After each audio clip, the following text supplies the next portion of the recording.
नमस्कार, मैं हूं श्वेता सिंह और आप देख रहे हैं आज तक। 2019 के लोकसभा चुनावों से ऐन पहले पश्चिम बंगाल की मुख्यमंत्री ममता बनर्जी ने एक नया फॉर्मूला गढ़ा था। विपक्षी एकता का एक ऐसा मंच तैयार किया था जहां सारी पार्टियां एक तरफ और प्रधानमंत्री नरेंद्र मोदी दूसरी तरफ। सियासी भाषा में यही कहलाया था मोदी वर्सेस ऑल। लेकिन वक्त का पहिया घूमा है और पश्चिम बंगाल के चुनाव से ऐन पहले ममता बनर्जी को अप्रत्याशित विरोध का सामना करना पड़ रहा है। पार्टियां उनके तो अपनी ही पार्टी के लोग उनके खिलाफ जा रहे हैं और बंगाल में मुकाबला है दीदी वर्सेस ऑल। हमको धमकाता है, चमक दे रहा है, इसको बर्बाद कर देंगे। What he thinks himself. तो हमारा सब लड़के देखिए, अगर आप डरोगे तो मरोगे, डरना नहीं चाहिए। सार पड़ोसी का तमन्ना आज हमारा दिल में है, देखते हैं जोर किसका बाजू का दिल में है। भारत माता के ये वो सरकार है जो आपदा में भी, मुसीबत के समय भी भ्रष्टाचार के रास्ते खोजती रहती है।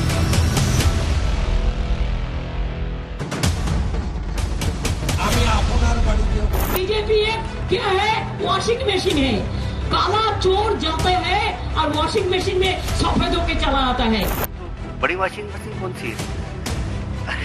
दूसरों पे आरोप लगाने के पहले अपने गिरबान में झाँकना चाहिए ममता जी को। कितना चोर गुंडा डकैत सबको ले लेता है। बंगाल में जब तक ममता बनर्जी की सरकार है, कानून और व्यवस्था ठीक रह सकती है क्या?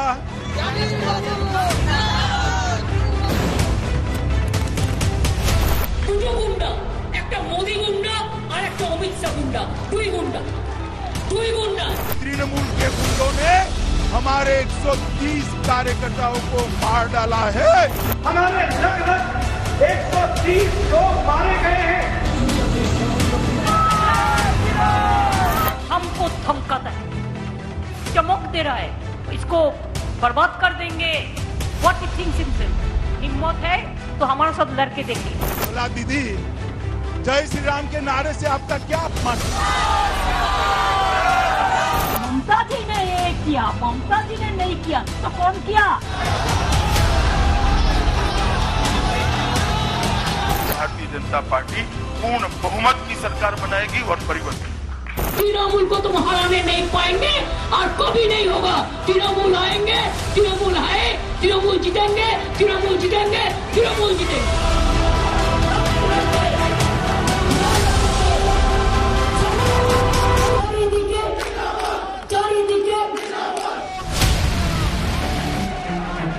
एक कुर्सी की लड़ाई में मोर्चे ही मोर्चे खुले हुए हैं।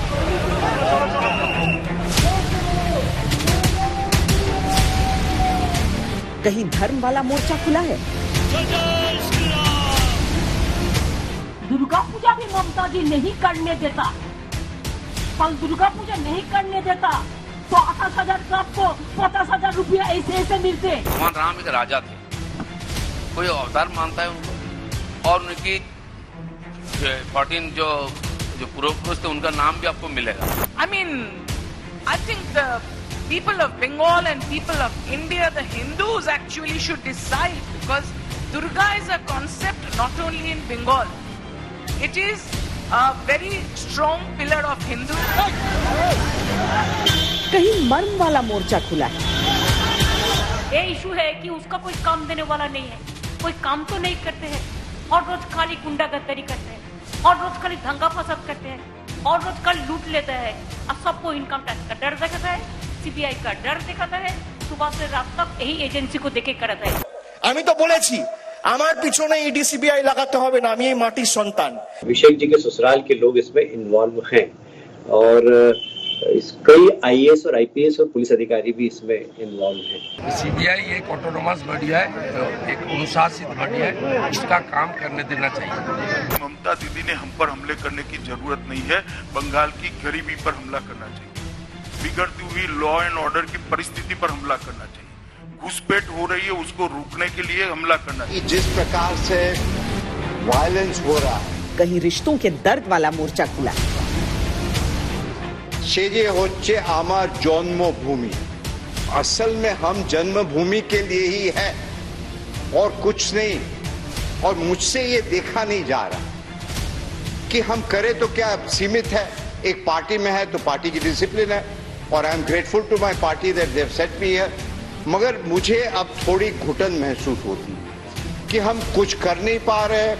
उधर अत्याचार। बीजेपी तो अभी क्या जिसका कोई अगर कोई करप्शन है तो वो लोगों का है, इसी के लिए वो बांचने के लिए बीजेपी का पार्टी का किया कि वो लोग तो डायरेक्ट फोन करके डराता है ना, आप अगर हमारा पार्टी में नहीं आओगे तो आपको डिवोर्स हो जाएगा, आप अगर हमारा पार्टी में नहीं आओगे तो आपको हम जेल में भर देगा, ऐसे ऐसे थ्रेट करते हैं। उसी के लिए थ्रेट के लिए 2-4 गया है, जो गया है हमारा लिए अच्छा है। हम सफेद हो गया है, बीजेपी वॉशिंग मशीन में सफेद हुआ है लेकिन बहुत काला हुआ है, काला मुख और काला। कहीं हमदर्द वाला मोर्चा खुला है। तृणमूल सुप्रीमो ममता बनर्जी खुद आप क्यों नहीं बात रखते कि हाँ आपको अकेले दम पे कुछ नहीं होगा, अगर यही नौबत आए तो कांग्रेस के साथ आप चले आओ, क्योंकि बीजेपी को रोकने के लिए कांग्रेस के सिवा और कोई चारा नहीं। कहीं वोट बैंक बनाने की कोशिश है। सरस्वती पूजा नहीं होता, उन्होंने सरस्वती पूजा शुरू किया।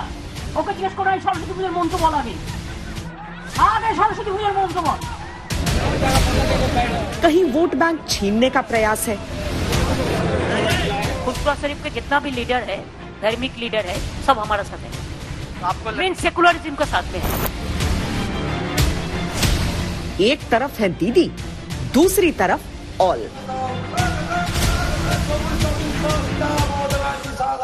दीदी वर्सेस ऑल में हालांकि मोदी वर्सेस ऑल वाली बात नहीं है, क्योंकि पीएम मोदी के खिलाफ सारा विपक्ष एकजुट था। Left, TMC, Congress, RJD, NCP, लगभग सारी पार्टियां।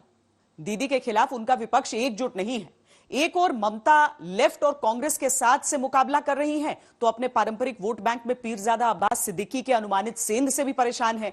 दीदी वर्सेस अपने भी एक नाजुक मोर्चा है, लेकिन कुल मिलाकर दीदी वर्सेस ऑल की मुख्य लड़ाई का सबसे जोरदार राउंड फिलहाल गृह मंत्री अमित शाह के साथ चल रहा है।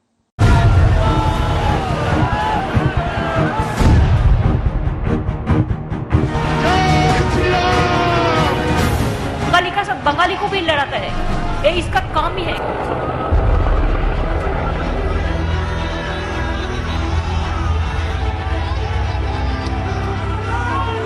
जोर से बोलिए जय श्री राम, जय श्री राम, जय जय श्री राम। पश्चिम बंगाल का चुनाव एक जंग है, क्योंकि जंग में सब जायज वाला फॉर्मूला असल मायनों में यहां लागू हो रहा है। एक तरफ ममता बनर्जी हैं, उनके साथ उनकी 1 दशक की सत्ता का ब्लैक एंड व्हाइट है। दूसरी तरफ अमित शाह हैं, उनके साथ 2014 से ही चला आ रहा पश्चिम बंगाल विजय का सपना है। टकराव इतना भीषण है कि वादों पर भी खुली जंग है। मगर 200 से ज्यादा सीटों के साथ भारतीय जनता पार्टी पूर्ण बहुमत की सरकार यहाँ पर बनाने जा रही है, ये निश्चित है। My level of confidence is 110%। And कितना सीट आएगा वो हम आपको नहीं बोलेंगे, इसी के लिए कि आपको इतना दिन 2 टर्म में जितना सीट मिला इससे ज्यादा तो जरूर आएगा, और 221 का कम नहीं होगा। इरादों पर भी खुली जंग है। जैसे तो हिंदू मुसलमान तो करते ही है, सिख ईसाई करते हैं, कभी बंगाली और बंगाली भी कर देते हैं, नॉन हिंदी स्पीकिंग और बंगाली स्पीकिंग ये भी कर देते हैं।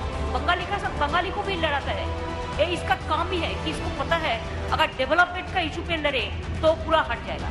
जय श्री राम का नारा जो आक्रोश के साथ सुनाई पड़ता है, वो आक्रोश ममता बनर्जी की सरकार की तुष्टीकरण की, हैप्पीसमेंट की, वोट बैंक की राजनीति की जो इंतहा होगी, लिमिट आ गई इसकी, और इन नाना परिवर्तन का नारा है। मेरी बात याद रखना। सियासी शिष्टाचार की गुंजाइशें खत्म है। मैं तो आभारी हूँ प्रधानमंत्री जी का, कल्चरल मिनिस्ट्री का, कि आप लोगों ने कोलकाता में प्रोग्राम बनाया, लेकिन किसी को आमंत्रण करके, निमंत्रित करके उसको बेइज्जत करना ये आपको शोभा नहीं देता है। मैं फिर आप लोगों को कहेंगे, यही on protest of that I am not telling anything. जय हिंद, जय बांग्ला। अब दीदी नहीं है बोलने में मुझे दिक्कत नहीं है, चिढ़ेगी नहीं। टीवी पर मुझे मालूम नहीं है वो जय श्री राम के नाम से क्यों चिढ़ी। और जय श्री राम की कोई इसको धार्मिक नारे के रूप में इंटरप्रेट करने का प्रयास जो तृणमूल कांग्रेस कर रही है वो गलत है। अगर ये धार्मिक नारा होता तो मैं बंगाल की जनता की नस नस को जानता हूं, कभी स्वीकृति ना आती। किरदार बदले हैं लेकिन कहानी पुरानी। कभी ममता ने परिवर्तन के नारे के साथ वाम दलों के बरगद को उखाड़ फेंका था। 10 साल बाद परिवर्तन के ही नारे के साथ बीजेपी कमल खिलाने के ख्वाब देखने लगी। हमको धमकाता है, चमक दे रहा है, बोलता है देखा जाएगा, हम इसको बर्बाद कर देंगे, इसको यही करना पड़ेगा। What he thinks, I am his bonded labor or I am his maid servant. What he thinks himself, I am not. हिम्मत है तो हमारे साथ लड़के देखे। संभाल कर रखेंगे ऐसा कहूं। मैं उखाड़ने ही आया हूं सरकार को भैया। यहाँ मेरी सरकार तभी आ सकती है जब ममता बनर्जी की सरकार को उखाड़ कर फेंक। जो आरोप तब ममता ने वाम दलों पर लगाए थे, वही आरोप आज बीजेपी के तृणमूल पर है। हर रोज खाली गुंडागर्दी करते हैं, हर रोज खाली दंगा फसाद करते हैं, हर रोज खाली लूट लेते हैं और सबको इनकम टैक्स का डर दिखाता है, सीबीआई का डर दिखाता है, सुबह से रात तक यही एजेंसी को देखे करता है। ये क्या कोई गवर्नमेंट चल रहा है? ऐसे आपके गुंडे बचेंगे नहीं। जब भारतीय जनता पार्टी की सरकार आएगी, पाताल से ढूंढ कर उसको ढूंढ लेंगे। पहले भी यहाँ पर हिंसा होती थी, कम्युनिस्ट जब थे तब भी हिंसा होती थी और अब भी होती है। मुझे लगता है हमारी सरकार बनने के बाद ये संस्कृति, ये कल्चर बदलेगा। हम तो एक स्ट्रीट फाइटर हूँ, वो हर रोज मेरे को स्ट्रीट में लड़ने पड़ता है। ये तो हमारा पास एक छोटा से बात जैसा होता है, just a routine matter, nothing else. Mamata Banerjee Paschim Bengal में हैट्रिक लगाने की कोशिश कर रही हैं और बीजेपी से उन्हें कड़ी चुनौती मिल रही है। इसीलिए बीजेपी सीधे उनके निशाने पर है, खासकर गृह मंत्री अमित शाह, जिन्होंने बंगाल विजय को जैसे अपना मिशन बना रखा है। ना अमित शाह को हम भैया बोलता है, भैया भतीजा का बात करें। The dirty politics, the नेस्टी politics, my commitment is my credential and my honesty is my credential. ये लोगों ज्यादा दिन रहेगा ना, देश को बेच देगा।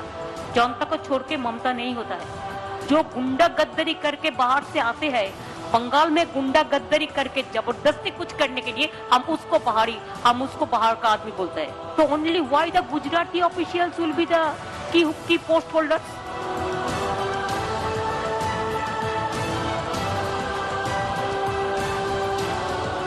कभी नीम नीम, कभी शहद शहद। बंगाल की लड़ाई में दीदी के गुस्से और चुनौतियों में शाह का ही नाम प्रमुखता से आता है।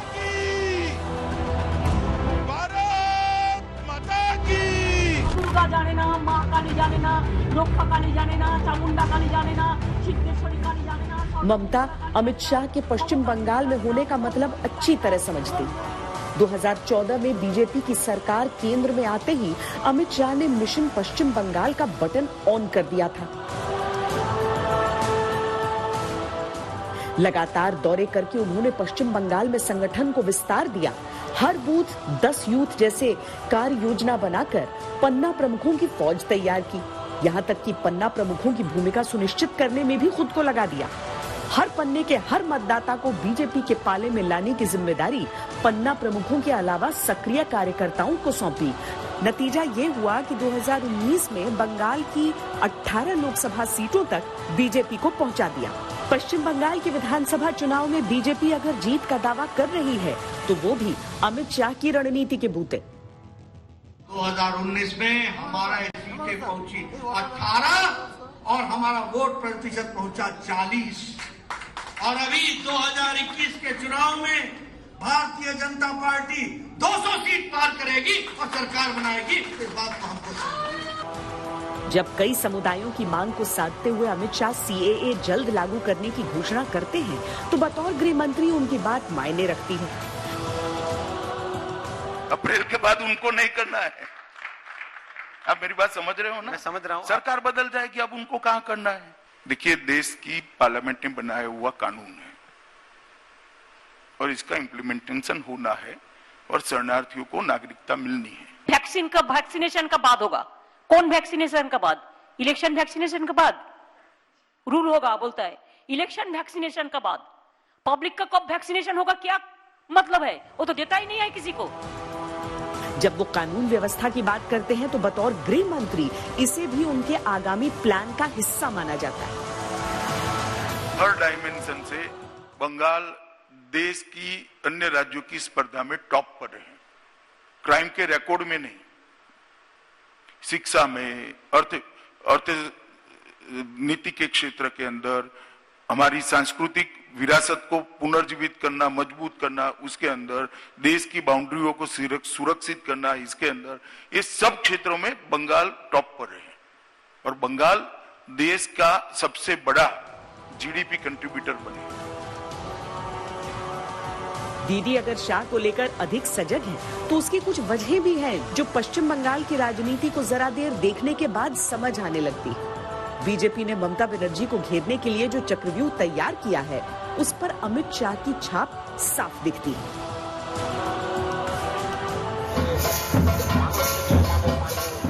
चुनावों में शाह की रणनीति की कामयाबी का प्रतिशत नाकामियों से कहीं अधिक है और यही वो बात है कि उनके दावे विरोधी खेमों में खलबली मचाते हैं।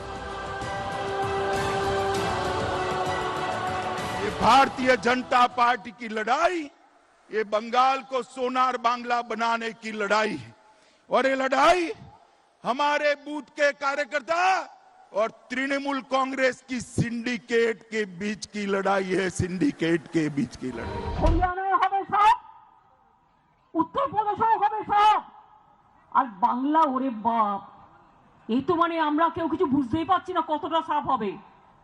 বাবা রে বাবা, এই তো বুঝতেই পারছি না।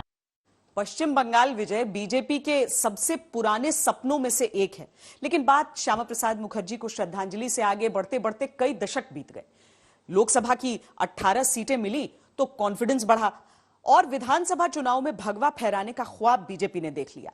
रोड मैप तैयार किया है अमित शाह ने। गंगोत्री से गंगा सागर तक गंगा के शुद्धिकरण का नमामि गंगे कार्यक्रम चला है, मगर वो बंगाल आकर रुक जाता है। मुझे पूरा भरोसा है कि यहाँ पर भारतीय जनता पार्टी की सरकार बनेगी, तब बंगाल से गंगा सागर तक भी नमामि गंगे पूरा होगा। ये बोलेছেন, अरे गंगा सागर क्या है, इतना खराब इतना खराब। আমি বলি এই মূর্তিমান কোথায় ছিলে গো?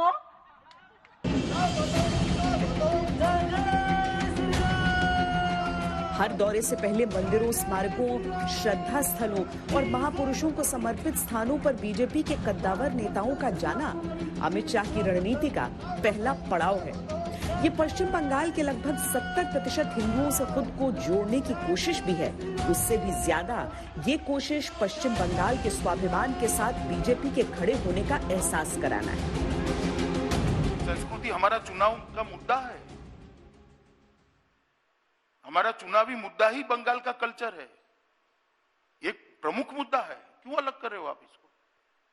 क्या चुनाव सिर्फ इकोनॉमिक इश्यू पर लड़े जाएंगे, सिर्फ राजनीतिक इश्यू पर लड़े जाएंगे, कि सिर्फ सुरक्षा के मुद्दे पर लड़े जाएंगे? संस्कृति समाज जीवन का एक महत्वपूर्ण अंग है। हर मोर्चे पर बंगाल आगे रहता था और आज जो देखते हैं वो देखकर दुख होता है। हमारा प्रयास है कि परिस्थिति बदलनी चाहिए। ऐसा राजनीतिक दल जो जय श्री राम के नारे को भी अपमानित करती है, उस दल में कोई भी राष्ट्रभक्त एक मिनट तक ठहर नहीं सकता।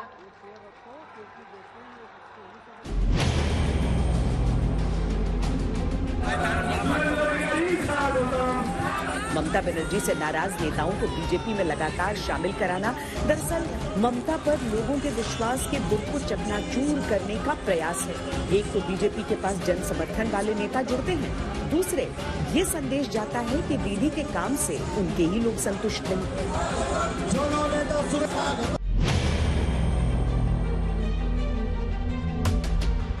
पहले दलित के घर भोजन, फिर किसान के घर भोजन, फिर लोक गायक के घर भोजन और फिर रिक्शे पर जाकर एक शरणार्थी के घर खाना। पश्चिम बंगाल में छोटी सी हलचल हमेशा से बड़ा रूप लेती रही है और अमित शाह इसे समझते हैं। पिछड़े और ओबीसी वर्ग को साधने की ये वही कोशिश है जो कभी ममता बनर्जी की सियासी रणनीति हुआ करती थी।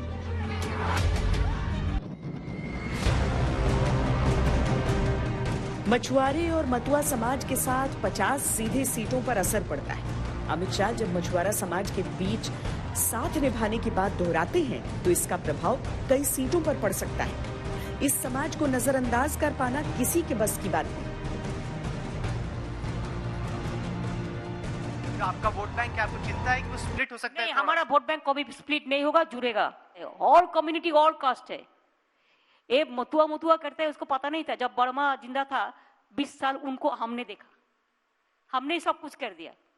अभी आके फायदा ले रहा है झूठा बात कह के। But I work for all.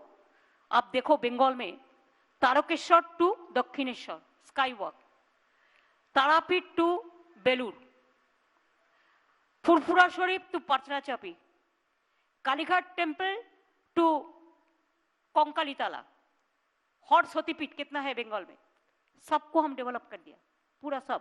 BJP को दिखाओ तो अपना स्टेट में क्या किया। बंगाल में जो राजनीतिक हिंसा होती है उसमें 130 से ज्यादा भारतीय जनता पार्टी के कार्यकर्ता मारे गए। ये ममता दीदी चाहती है, वो मानती है कि किसी को मार देने से भारतीय जनता पार्टी रुक जाएगी। मैं उनको आज कहने आया हूं कि ममता दीदी, तृणमूल के गुंडों ने हमारे 130 कार्यकर्ताओं को मार डाला है। उनकी शहादत व्यर्थ नहीं जाएगी। बंगाल की धरती पर ताकत के साथ कमल खिलने वाला है।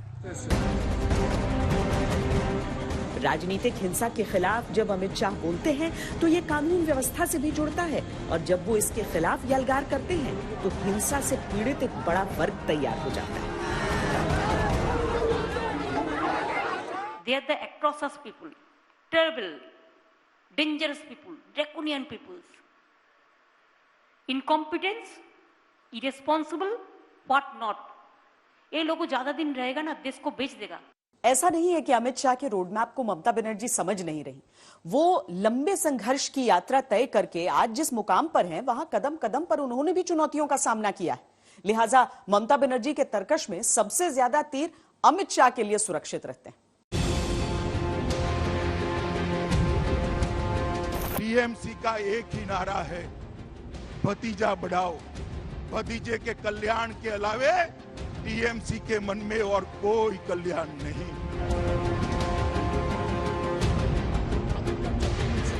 DDR भातीजा बोलते हैं, তাহলে আমি চ্যালেঞ্জ করছি অমিত শাহকে, first you contest with Abhishek Banerjee.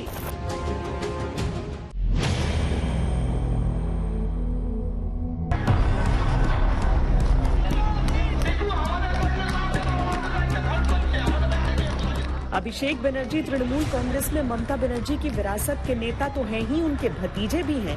चुनावी लड़ाई चूंकि अब निर्णायक दौर में पहुंचने वाली है, लिहाजा बीजेपी सबसे दुखती रग पर प्रहार कर रही है। सीबीआई एक ऑटोनोमस बॉडी है, एक अनुशासित बॉडी है, इसका काम करने देना चाहिए। लेकिन हम लोग का ये देखिए, यहाँ से सबको मालूम है, एक कुल smuggling, sand smuggling, stone smuggling और गाँव तस्करी, गाय का तस्करी, इस सभी में गोलाबाज भाईपो और उसकी एसोसिएट सब जुड़ा हुआ है। ये सबको मालूम है, सीबीआई को कार्रवाई करना चाहिए। যদি কয়লা পাচার কাণ্ডে জড়িত থাকে পাঠাতেই পারে নোটিশ সিবিআই। আমরা দেখবো যেন নিরপেক্ষ তদন্ত হয়, কিন্তু এটাও তো দেখবো যে হ্যাঁ কোনো অপরাধী যেন নিষ্কৃতিও না পায়। ममता बनर्जी के जवाब बताते हैं कि चुनावी रणनीति में वो भी रिश्तों की कूटनीति को इस कदर खोल रही है कि बात दूर तलक जाए। हमारा परिवार से हर लोग ग्रासरूट में काम करते हैं, लेकिन एमएलए एमपी कभी बनता नहीं है। अरे तो डायरेक्टली इलेक्टेड होके आया, एक आदमी आया था, उसका ऐतराज क्या है? अपन लड़का को भी अच्छा पोजीशन में भेज दिया, सबसे ज्यादा ऊंचा पोजीशन में कैसे आ गया? क्या कंट्रीब्यूशन है? क्या करेगा? अमित शाह का लड़का भी मेरे को भतीजा है, तो अब हम क्या चाचा भतीजा का बात कहे ना? अमित शाह को हम भैया बोलता है, भैया भतीजा का बात करे, तो वो भी मेरे को भतीजा होता है। तो क्या करें? हम भतीजा का बात करके बाहर में क्यों गंदा करें? ये तो कर्सी नहीं है, पॉलिटिकल कर्सी नहीं है, हम कभी करते नहीं है।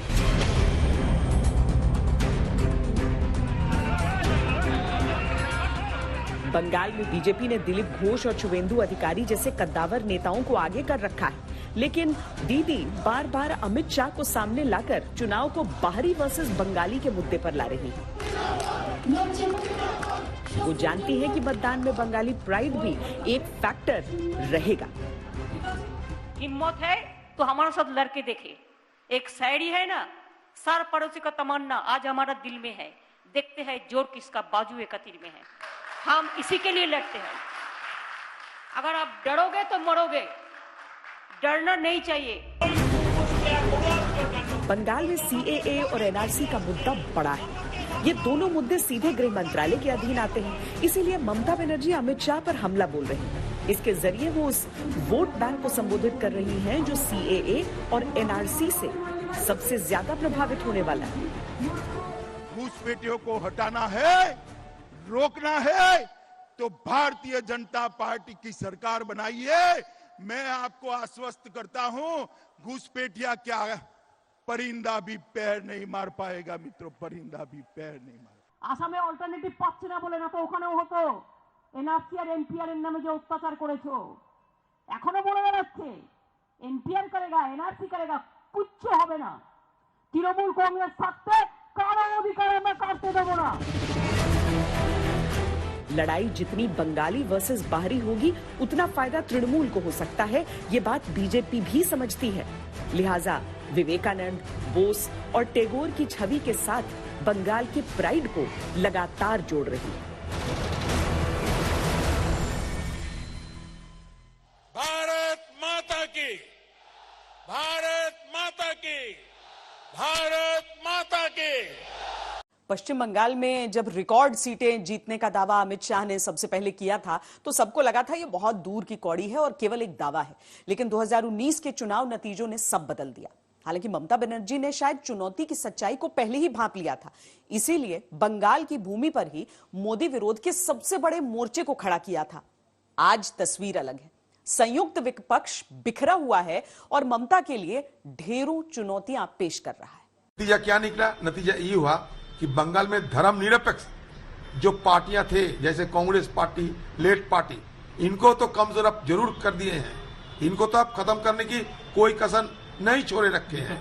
लेकिन इसके बदले क्या हुआ? इसके बदले यही हुआ कि बंगाल में जो सांप्रदायिक बीजेपी पार्टी, सांप्रदायिक बीजेपी पार्टी को दबदबा बढ़ने लगे। इन ऐलानों के बाद जरा कोलकाता के ब्रिगेड मैदान की कुछ पुरानी तस्वीरों को याद कर लीजिए। सब साथ थे बीजेपी के विरोध में, लेकिन आज ममता के लिए जब परीक्षा की घड़ी है तब नसीहतें हैं और सलाह साथ कोई नहीं। अगर जरूरत है, अगर रखना ही है बात, तो तृणमूल सुप्रीमो ममता बनर्जी खुद आप क्यों नहीं बात रखते कि हाँ आपको अकेले दम पे कुछ नहीं होगा। अगर यही नौबत आए तो कांग्रेस के साथ आप चले आओ, क्योंकि बीजेपी को रोकने के लिए कांग्रेस के सिवा और कोई चारा नहीं। आप खुद समझ रही हो, तो कांग्रेस की नेतृत्व में शामिल हो जाओ। राष्ट्रीय मुद्दों पर जब दीदी केंद्र सरकार पर हल्ला बोलती है तब लेफ्ट भी साथ होता है और कांग्रेस भी। लेकिन बंगाल में चुनावों की बेला है और ममता का दल इसमें बिल्कुल अकेला है। कांग्रेस लेफ्ट गठबंधन में फुरफुरा शरीफ के प्रभावशाली मौलवी अब्बास सिद्दीकी भी अपनी राजनीतिक पार्टी के साथ शामिल हो चुके हैं। सबका मकसद एक है, पश्चिम बंगाल विधानसभा में अपनी संख्या स्थापित करना या बढ़ाना। लेकिन इस बात पर सब चुप्पी साधे हैं कि जब वो वोट बांटेंगे तो ज्यादा नुकसान किसका होगा। और ये बात किसी से छिपी नहीं कि जो ममता का पारंपरिक वोट बैंक है, सेंध उसी में अधिक लगने के आसार है। तृणमूल आया, ये अभी बोलता है बीजेपी आएगा तो मुस्लिम को मारेगा, डरा रहा है। ऐसे डरा के मुसलमान, हम जैसे मुसलमान लोगों को सरकारी नौकरी में अभी 4% से 1.5% में लाके खड़ा कर दिया। ये लोग मुंह में बोलता है कुछ और काम में करता है कुछ। बीजेपी ये लोग आंकड़ों का की बोले। फुरफुरा शरीफ के मौलाना सिद्दीकी कम से कम 3000 मस्जिदों के क्षेत्र पर अपना असर रखते हैं। मुस्लिम बाहुल्य क्षेत्रों में उनकी अच्छी पकड़ है। अब तक वो ममता बनर्जी के पक्ष में वोटिंग की अपील करते आए थे। इन चुनावों में जब तृणमूल को सबसे अधिक जरूरत है मुस्लिम वोटों की, तब उनमें बड़ा बंटवारा दिख सकता है। हमारी पार्टी तो यकीनन आने वाले असेंबली के विधानसभा चुनाव में हिस्सा लेंगे। अब्बास सिद्दीकी साहब के साथ ठहरेंगे और वो उनके साथ रहेंगे। उनका जो फैसला होगा हम उनके साथ जाएंगे। जुल्म ज्यादा देर तक नहीं चलता है, चाहे किसी सरकार का हो। जब इलेक्शन लड़ेंगे तो सबसे लड़ना पड़ेगा। पश्चिम बंगाल की 294 विधानसभा सीटों में 90 सीटें कम से कम ऐसी हैं जहां मुस्लिम मतदाता निर्णायक हैं, या कह सकते हैं कि हार जीत तय करते हैं। पश्चिम बंगाल में सीएए एक मुद्दा बनने से मुस्लिम वोटों की एकजुटता ममता बनर्जी के लिए एक बड़ी ताकत बन सकती है, लेकिन फुरफुरा शरीफ के मौलवी और असदुद्दीन ओवैसी के मैदान में उतर जाने से ममता के लिए मुश्किल खड़ी हो सकती है। वो एक लड़का है, फुरफुरा शरीफ के जितना भी लीडर है, धार्मिक लीडर है, सब हमारा साथ है। तो आपको मेन सेकुलरिज्म के साथ में है। जो आपका वोट बैंक है, आपको चिंता है कि वो स्प्लिट हो सकता है? हमारा वोट बैंक कभी स्प्लिट नहीं होगा, जुड़ेगा। ओवैसी की पार्टी का किसी के साथ गठबंधन नहीं हुआ है। अकेले लड़ने पर उनका सीधा मुकाबला ममता बनर्जी के उम्मीदवारों से ही होगा। मालदा, मुर्शिदाबाद, दक्षिण दिनाजपुर, उत्तर दिनाजपुर, दक्षिण 24 परगना जैसे जिले मुस्लिम बहुल हैं। इन 5 जिलों में 60 से ज्यादा विधानसभा सीटें हैं। दक्षिण 24 परगना को छोड़कर बाकी सभी जिले बिहार की सीमा से लगते हैं। बिहार विधानसभा चुनाव में असदुद्दीन ओवैसी की पार्टी को 5 सीटें मिलने का संदेश इन जिलों में आसानी से पहुंच गया होगा, और वो जितना ओवैसी को फायदा पहुंचाएगा, दीदी को उतने ही नुकसान की आशंका होगी। विरोधियों की चुनौती एक तरफ और अपनों की चुनौती एक तरफ।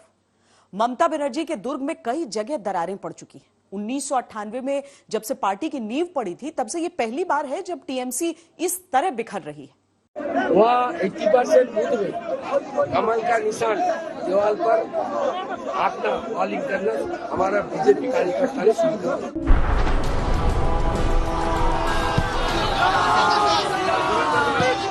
कोई और तो क्या ही सोचता, खुद दीदी ने भी नहीं सोचा होगा कि एक दिन ऐसा भी आएगा जब उनके सबसे विश्वस्त सिपहसालार से उन्हें ऐसी चुनौती मिलेगी।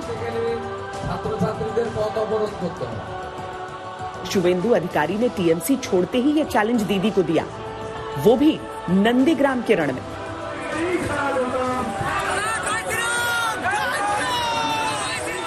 सियासत में साथ छोड़कर गए साथियों पर मुरव्वत दिखाने का रिवाज नहीं है, लेकिन निश्चित ही शुभेंदु अधिकारी की इस चुनौती ने दीदी को 2007 का वो नंदीग्राम संग्राम याद दिला दिया होगा, जब उसके 2 ही अहम किरदार हुआ करते थे, एक वो खुद, दूसरे शुभेंदु, और नारा गूंजता था, आमार नाम तुम्हार नाम नंदीग्राम नंदीग्राम। नंदीग्राम के जिस संग्राम ने दीदी की छवि स्ट्रीट फाइटर की बनाई और सत्ता तक पहुंचाया, शुभेंदु उसके आर्किटेक्ट हुआ करते थे। पूर्वी मिदनापुर के बेहद प्रभावशाली राजनीतिक परिवार से शुभेंदु अधिकारी आते हैं। उनकी अहमियत इसी बात से समझी जा सकती है कि अपने प्रभाव वाली 49 में से 36 सीटें उन्होंने पिछले विधानसभा चुनावों में दीदी की झोली में डाल दी थी। I am grateful to my party that they have set me here, मगर मुझे अब थोड़ी घुटन महसूस होती कि हम कुछ कर नहीं पा रहे, उधर अत्याचार। दिनेश त्रिवेदी पर कभी ममता बनर्जी को इतना भरोसा था कि जब 2011 में वो खुद पश्चिम बंगाल की सीएम बनी, तो दिनेश त्रिवेदी को केंद्र की यूपीए सरकार में अपनी जगह रेल मंत्री की कुर्सी सौंप दी थी। आज हालात ऐसे हुए हैं कि घुटन की छटपटाहट ने रिश्तों की डोर तोड़ दी।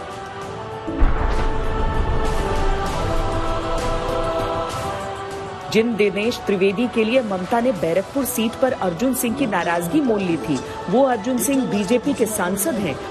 ममता बनर्जी निश्चित भावे और दिनेश त्रिवेदी की व्यथा कथा तो जग जाहिर है ही। अर्जुन सिंह कभी टीएमसी के मजबूत आधार स्तंभ हुआ करते थे, आज वो टीएमसी के दुश्मन नंबर 1 में गिने जाते हैं।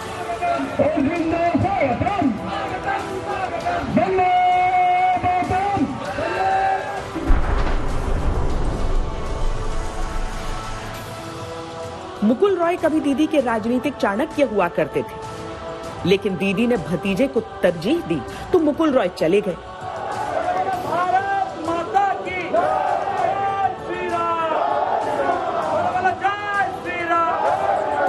लोकसभा चुनावों में बीजेपी 2 से 18 तक पहुंची है तो उसमें मुकुल रॉय की संगठनात्मक शक्ति का भी रोल रहा।